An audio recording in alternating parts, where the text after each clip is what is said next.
Welcome to Eastlake. We are an inclusive faith community dedicated to the free search for truth and meaning, seeking to live out a more just and life-giving spirituality in the modern world. We see faith as less about doctrines and dogmas demanding total agreement, but a life to be lived, enjoyed, and given away to others. What unites us is a growing awareness that life is a gift and love is the point. We welcome the entire human family, regardless of race, age, creed, physical abilities, marital or economic status, gender identity, or sexual orientation.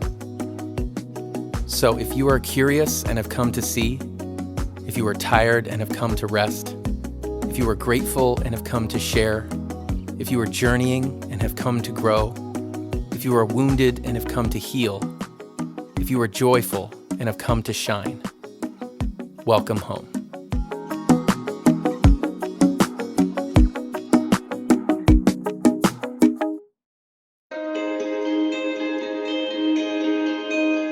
Today, we hear from Barron as she begins our new series, A Conversation About Race. Please check the description for links to our quarterly Spotify playlist and guided meditation.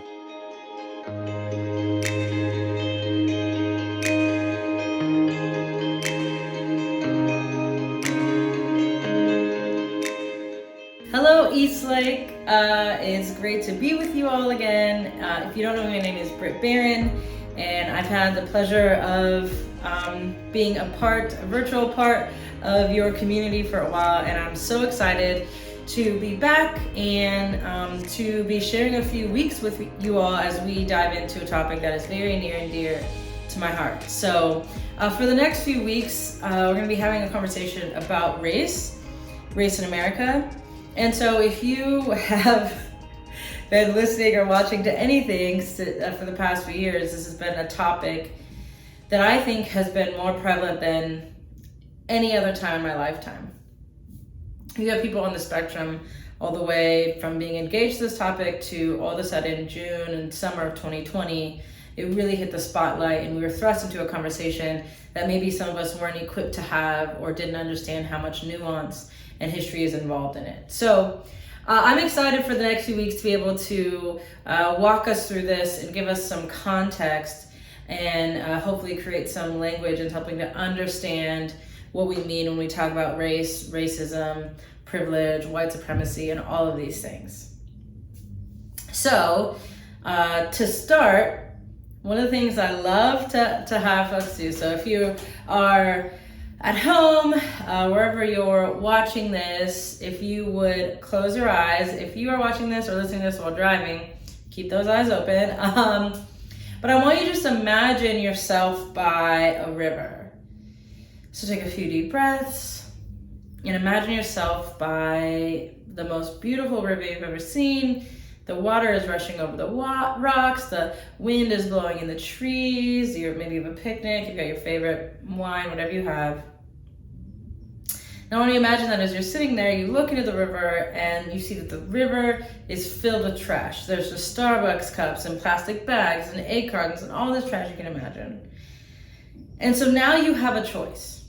You can jump into the river, you can try to grab out as much trash as you can, only to see that more is coming downstream, or you can take a walk upstream and try to figure out how that trash is getting into the river in the first place. That's what we're gonna do in these next few weeks. When you talk about race in America, you cannot talk about the summer of 2020 without understanding the history and the context. You can't jump right in that river. We're gonna step out, we're gonna take a step back, we're gonna walk upstream, and we're gonna take a look at sort of how we got here. Historical context is everything when we talk about race because that's what we're experiencing. So if we were all together in a big room, one thing I like to have folks do is put an entire timeline of history on the wall, starting in 1492 all the way to 2022. Now the reason I start in 1492 is obviously that is not the history of the first people who were here, and cultures that were here, and folks that were making home here. But that is the beginning of European colonization of this country, and that is what created some of the structures and systems that we have now that we feel familiar with, right? So in 1492 was the beginning of America as we are currently experiencing it. So you have from 1492 all the way to 2022 till now. If you put a timeline on your wall, and I would encourage you later if you want to do some of your own context and history and research, just look up things that happen. So if I was to cut the timeline in half and I'd say everything above the line, let's put acts of resistance. Everything below the line, let's put acts of racism, right?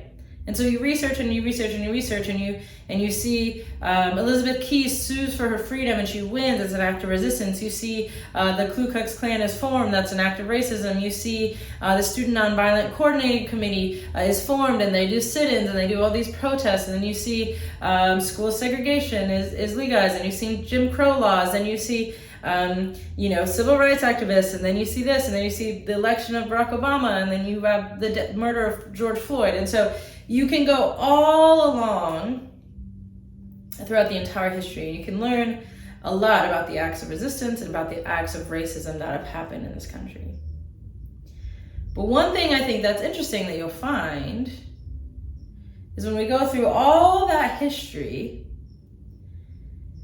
fewer and fewer and fewer of the things that you'll find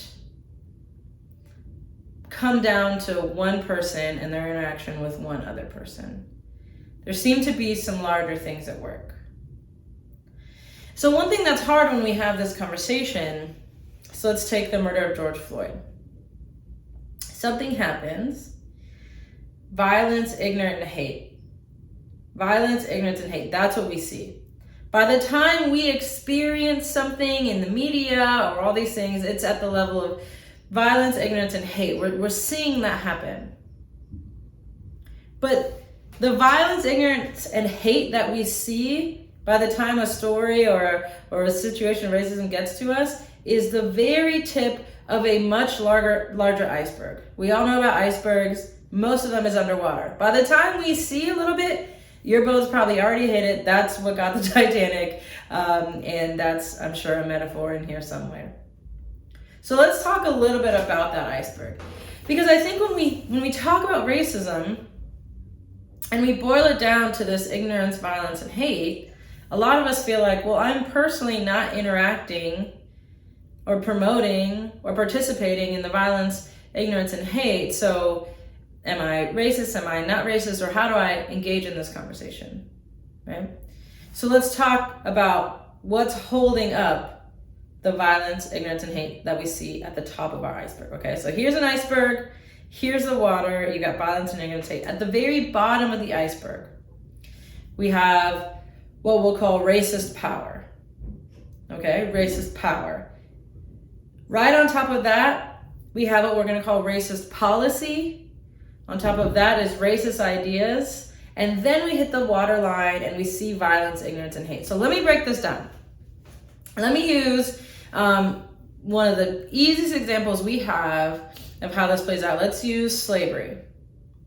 So you have power structure. You have a racist power structure that wants to keep its power. And so to keep its power, it needs to enact policies, right? So the power says, we're going to be in charge, we're exclusive, we're going to have, only we are allowed to be human in this way. Okay, well, we need policies to stand on top of that. So the 3/5 compromise, we need policies about land ownership, about who owns people, about what enslaved folks are allowed to read, do, how it's illegal to learn how to read, it's illegal, all these things. This power has to be held up by policies. But in order for most people to accept and engage with these policies, they need to have racist ideas, right? So to just come out and say, hey, these black people are less than human and we're gonna enslave them, and that's a law, right? Well, I think there would be a lot of resistance to that law if it wasn't held up by sort of racist ideas. Their brains are smaller, they're savages, they're all these things. You have to create a narrative, right? We know this about a lot of things. You create a narrative, and then anything after that narrative starts to make a lot of sense. So you have these racist ideas. Well, so you have the power saying, you know, we need to keep this exclusive, we need to enslave these people, so let's make some policies so it's actually legal to do this, it's illegal to aid them. Then you have these ideas that, well, we're doing this because their brains are smaller, they're savages, and this is how it's supposed to be, this is the order of things, this is how it is in the Bible, whatever, right? And then you see what we have all experienced in our narrative, our visual narrative of slavery, right? You see people being whipped, you see all of these things, you see the violence, the ignorance, and the hate, and how we thought about people. Well, that's held up by that power, policy, and ideas. Hey everyone, it's Kristen. Just wanted to take a moment to say thank you for tuning in. I hope that you're finding these messages helpful for you in your everyday life. That's what we're trying to do here, is gather around the idea that life is a gift and love is the point, and let's give ourselves ways to move forward in that in our own everyday world. So I wanted to take a moment to say thank you for being a part of this community. To those of you who have participated and given financially, we want to say thank you to you. Everything that we do here happens because people make contributions. People say, I value this place, I want it to exist for me and for other people, and so I'm going to support it. And so we just want to say how grateful we are that you do that. And for those of you who maybe haven't had a chance to contribute yet, we would ask you to consider maybe doing so. If you find this place beneficial, if you find these messages helpful for you, then consider joining us in that way. You can go to eastlakecc.com to make a contribution, and we just always are thankful for the people who want this place to exist. So thanks again for tuning in. Let's get back to the message. Let's take something like the murder of George Floyd, something more recent, right? And as I'm talking, hopefully you can start to fill in those blanks of understanding, okay, what was the power system that we experienced? And then you have these policies, right? These policies about police officers or what they're allowed to do or not do. But then you have these racist ideas, the racist ideas that Black men are scary and they are so powerful and they're physically stronger than everybody and they're up to no good and all of these. And that's what fuels the ignorance, violence, and hate that we see. So listen, regardless of whether or not you are actively participating in that violence, ignorance, and hate, which I would assume most of you listening to this are not, we must also acknowledge, though, that power, policy, and ideas have entered our brain. One of my favorite sociologists says it like this: when you are born in America or socialized in America, or you live in this culture, you are put on a moving sidewalk of racism. Meaning, if you want to be anti-racist, because it's not enough to be not racist, because there is actually no neutral, and we'll talk about that more, but that you have to be actively moving the other way, the opposite way of that moving sidewalk. Because what we're up against is not just, as individuals, can we not be ignorant, violent, and hateful? No, that's not what we're actually up against. Most of us are not that. But the reason we have that is because we exist in this larger iceberg, structurally, systemically. Because when you look back at so many of the acts of racism or the acts of resistance that we would look at from 1492 to 2022 on our big long timeline, so many of them would come down to policy, laws, right? When we talk about the civil rights movement and the sit-ins, those were amazing, brave people, but what were they resisting? They were resisting policy that came with idea, right? When we have an extreme act of racism, we have redlining, we have all these things, we have Japanese internment camps, those are policies that are built on ideas that then humans act out on those ideas. And so what we're after is not just resisting the violence, okay, well, I'm not being violent against people. No, we have to do the work of finding all the ways in which this pyramid, this iceberg, has infiltrated our own system, our own ideals, our own ways of being. every single person, if you have spent any amount of time in this country, has been impacted by these structures. They are foundational to a lot of what we have experienced, what this country has experienced starting in 1492. That is a lot of time. So I want us to, even as we begin this conversation, which we're going to move into a conversation about power and privilege, and then a conversation about resistance and our own anti-racism. But first I want us to get familiar with this reality that there's no neutral. That we're not, okay, well maybe I'm only racist if I participate in the violence, I'm only anti-racist if I don't participate in the violence. That is the lowest level what we see. The thing holding it together is what is impacting most of us. And so think about this. This is what I always think about. Picture the civil rights movement. Let's talk about the time of Martin Luther King Jr. And there was one march in Birmingham, Alabama. And what was different about this march is that it was televised.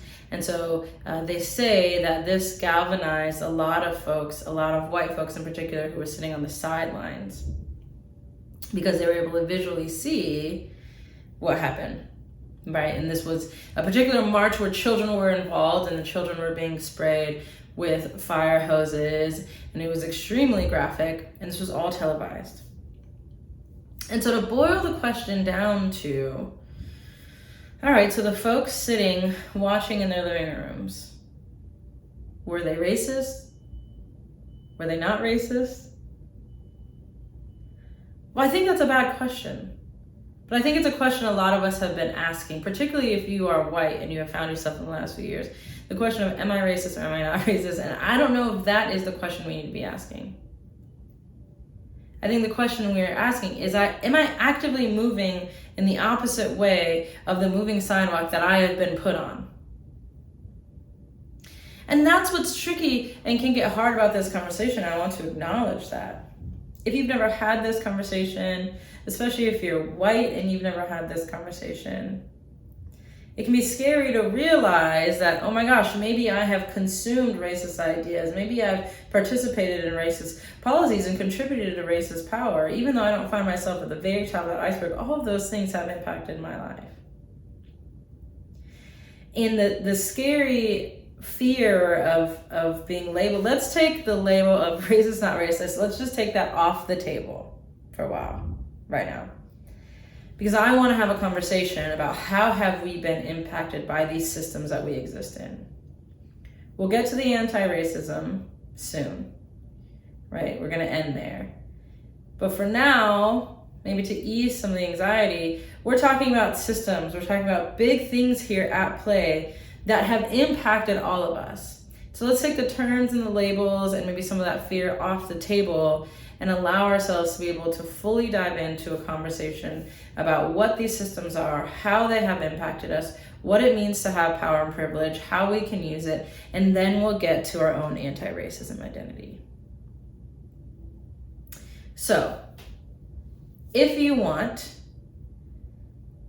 between now and our next conversation, I would love it if you just dove into a couple what you would consider racist events throughout literally history, anytime in history. This year, last year, 2020, 1481, 1792, whatever it is, and see if you can identify that iceberg, right?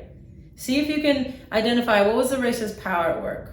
What were the policies that made this possible? What were the ideas that needed to be spread so that the policies could be upheld?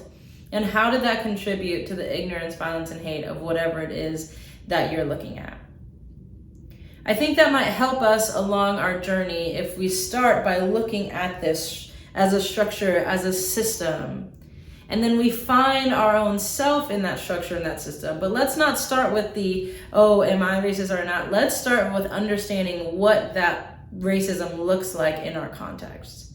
So if you can, take some time, find a few moments in history, and just try to identify those things. Get your brain thinking in this structural way of, it's not just this event and this one thing and these bad people showed up out of nowhere. No, they've been supported by a very large structure of racism. So do that.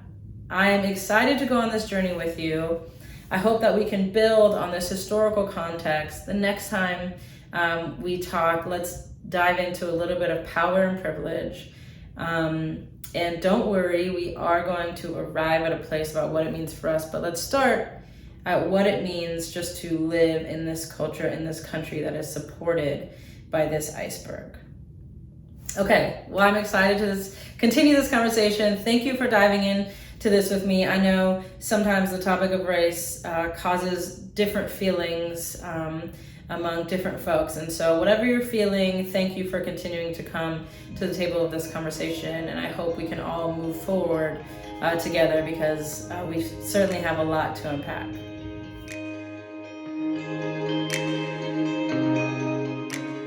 Thank you for joining us.